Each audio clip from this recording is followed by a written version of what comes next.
Ya tenemos a nuestro primer entrevistado, es José Luis de la Cruz, director general del Instituto para el Desarrollo Industrial y el Crecimiento Económico. Vamos a hablar con él brevemente sobre pues estos primeros 2 años de gobierno del presidente López Obrador, qué tal su desempeño, cómo evalúa el instituto pues lo que se ha hecho o no se ha hecho en estos 2 primeros años. ¿Cómo estás, José Luis? Buenas tardes. Pues buenas tardes, muy bien, gracias por la invitación. Qué bueno. Tu avance a los 2 primeros años de gobierno del presidente López Obrador, ¿cuál es?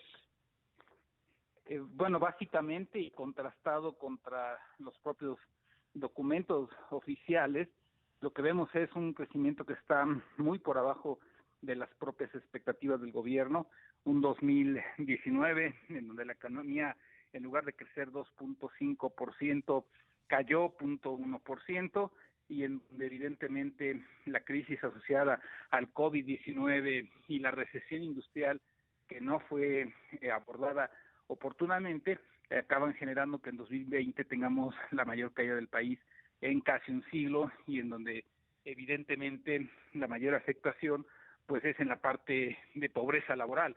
Es decir, ahí se resume lo que es el retroceso de las condiciones del mercado laboral, evidentemente de la precarización de la capacidad de compra de las familias mexicanas. Hoy 44.5% de las personas con una ocupación o empleo no tienen un ingreso suficiente para poder adquirir una canasta alimentaria, y eso me parece pues es algo de los mayores pendientes que tiene el gobierno de México. José Luis, buenas tardes, te saluda Rogelio Varela. Un tema que destacó el presidente López Obrador en su mensaje es el de las finanzas públicas, no endeudamiento, y esto pues mantiene cierto equilibrio en las finanzas públicas. ¿Cuál es tu opinión al respecto? Bueno, básicamente se sigue la misma estructura de finanzas públicas de los últimos 30 años, es decir, tratar de privilegiar lo que se conoce como estabilidad macroeconómica, que en esencia es tratar de que no aumente el déficit de gobierno, que no aumente el endeudamiento, un objetivo que se han planteado los últimos gobiernos, y en ese aspecto pues se ha continuado con esa estrategia, se ha aplicado una política de austeridad muy fuerte para lograrlo, que digamos de alguna forma ha limitado la capacidad de inversión del gobierno y que ha direccionado el gasto social hacia los programas prioritarios del país, un gasto social que si bien ha atenuado la consecuencia negativa de la crisis para algunas personas, pues evidentemente no ha podido frenar la recesión.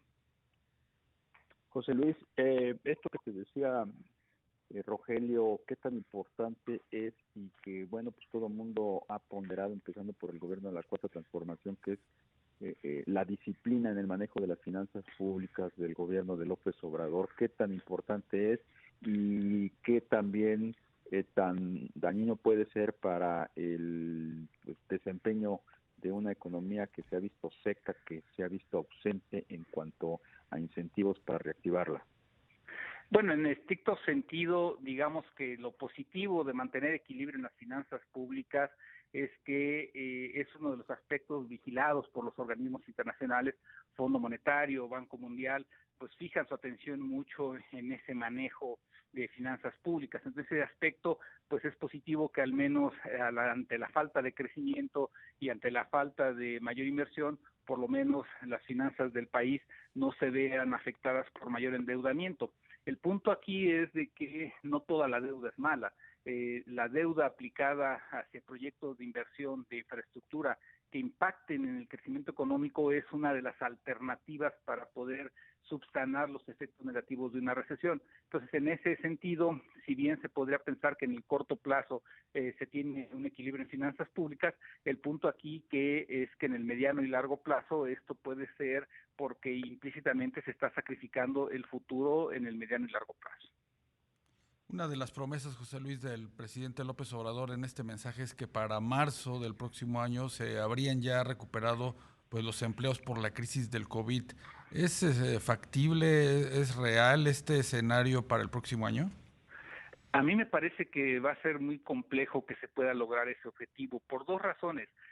Actualmente lo que tenemos es en la parte de empleo formal pues más de 700,000 empleos perdidos durante este periodo marzo, a octubre. En diciembre habrá que ver el ajuste que normalmente hacen las empresas de recortes en empleo por la parte estacional, pero ahora también por ya los ajustes que deban de hacer en función de los efectos de la crisis. Entonces, en ese sentido, a mí me parece que diciembre traerá nuevos datos negativos que podrían llevar la pérdida de empleos hasta 900,000 y difícilmente entre enero y marzo del año que entra se podrá recuperar esa cifra, y ya no hablemos también de los empleos perdidos que todavía están en el sector informal de la economía. José Luis, ¿cuáles ves tú como incentivos, viendo para adelante, viendo a futuro, viendo a los otros 4 años que le restan a López Obrador, incentivos para pues reactivar la economía, buscar que el sector empresarial pues encuentre la dinámica de crecimiento? ¿Qué es lo que necesitaría hacer el gobierno del presidente para pues allegarse los mecanismos o los escenarios para que se pueda dar este crecimiento económico? Bueno, yo creo que hay 3 aspectos básicos. El primero, muy asociado a lo que vimos en estos días, programas de inversión en infraestructura conjunto, sector público y privado. Me parece que ese es un buen paso, pero que tienen que multiplicarse. Al menos necesitamos otros 500,000 millones de pesos en ese tipo de inversiones para dar una mayor inercia positiva al crecimiento del país. El segundo, me parece que es pues ya el reconocimiento del ganador en la elección de Estados Unidos para empezar a trabajar en proyectos conjuntos para revitalizar la industria en América del Norte, que es uno de los objetivos de Joe Biden y que me parece podría beneficiar a México si logra trabajar en conjunto con Estados Unidos y Canadá para fortalecer las cadenas productivas y lograr esa sustitución de importaciones que está queriendo hacer el próximo gobierno de Estados Unidos. Ahí me parece que existirá un área de posibilidad. Y finalmente, sí creo que dotar de mayor contenido nacional a las compras de gobierno, buscar que también las exportaciones tengan un mayor contenido para cumplir con el TEMEC y también para impulsar la economía del país. Me parece que son 3 áreas de oportunidad, pero todas estas se basan en diálogo, en confianza y en generar más acuerdos con el sector privado. José Luis, y en materia de finanzas públicas, ¿cuál es la expectativa para 2021? Pues a la luz de lo que comentó el propio presidente, de que pues los fondos que había para las crisis pues ya se nos acabaron.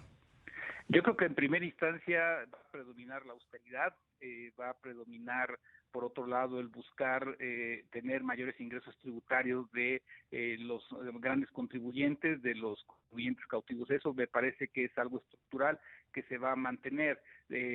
Creo que también se buscará generar pues este equilibrio en finanzas públicas, en donde el desafío a ello me parece va a estar en la parte petrolera. Creo que si no se obtienen los resultados en la parte de Pemex y Comisión Federal de Electricidad, pues entonces esos recursos que se han destinado podrían no dar los resultados que se requieren para darle mayor solvencia a las finanzas públicas, y entonces estaría en riesgo una mayor o estaría en posibilidad de una mayor presión de las calificadoras.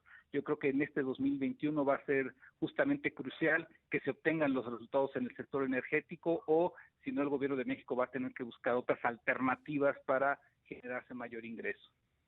José Luis, ayer se presentó un segundo o tercer paquete, como se le quiera ver, de proyectos de infraestructura que, de acuerdo con pues quienes siguen esto y analizan el desempeño financiero, pues como los otros, ¿no? Se terminó siendo muy mediocre, 230,000 millones de pesos y ausencia total, pues de los proyectos de gran calado, justamente como mencionabas en el sector energético. ¿Cuál fue tu punto de vista sobre este anuncio de ayer?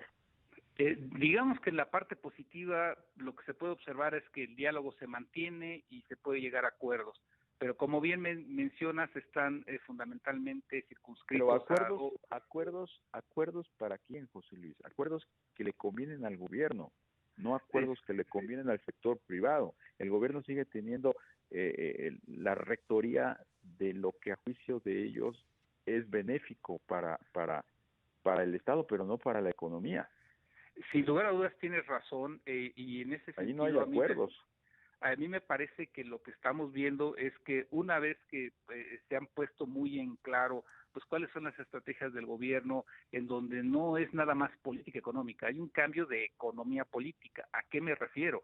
A que el gobierno lo que ha hecho estos 2 años ha sentado pues o ha puesto sobre la mesa cómo va a ser la relación del Estado mexicano con el sector privado, con la sociedad, con los partidos políticos. Y en ese sentido tiene razón al plantear que lo que se ha priorizado en este paquete y en el anterior son las prioridades del gobierno de México. Acuerdos, pues yo me refiero a que de alguna manera el sector privado ha estado en conformidad en participar en estos, si no, no se habrían firmado, si no, no se estarían anunciando, pero en donde evidentemente para seguir avanzando se va a tener que, desde mi punto de vista, ir hacia donde también el sector privado tiene intereses, por ejemplo, energías renovables, y en donde ahí veremos pues qué tanta flexibilidad va a existir del gobierno de México en esos siguientes pasos. Hasta ahorita, como bien señalas, el sector privado pues ha cedido, ha de alguna forma mostrado su voluntad y han llegado a estos acuerdos en donde está predominando la visión del gobierno de México, sin lugar a duda. José Luis, el presidente mencionó escuetamente que pues se sigue pensando en un indicador de bienestar pues que complemente los datos del PIB que pues no son los mejores en los 2 primeros años. ¿Puede haber bienestar cuando la economía pues se ha desplomado por todo lo que hemos vivido? Mira, yo aquí le agregaría el indicador de pobreza laboral para, digamos, trabajar en tu reflexión. Me parece que en un momento dado en donde ya tenemos con datos oficiales un aumento de pobreza por la parte de ingresos derivados de la ocupación y el empleo, pues es evidente que difícilmente se podría hablar de bienestar en tanto pues cada vez hay más mexicanos que no les alcanza ni para comprar una canasta alimentaria, y en donde esto muestra que la asistencia social no basta para lograr mejores condiciones de vida para la población. Entonces, en ese sentido, a mí me parece que difícilmente sin crecimiento, sin empleo formal mejor remunerado, vamos a poder llegar a un estado de bienestar que es a lo que aspiraría el gobierno de México a través de su indicador. Pues te queremos agradecer que nos hayas dado la entrevista, esta breve entrevista. José Luis de la Cruz, director general del Instituto para el Desarrollo Industrial y el Crecimiento Económico. Gracias por la invitación, muy buenas tardes. Muchas gracias y ya está.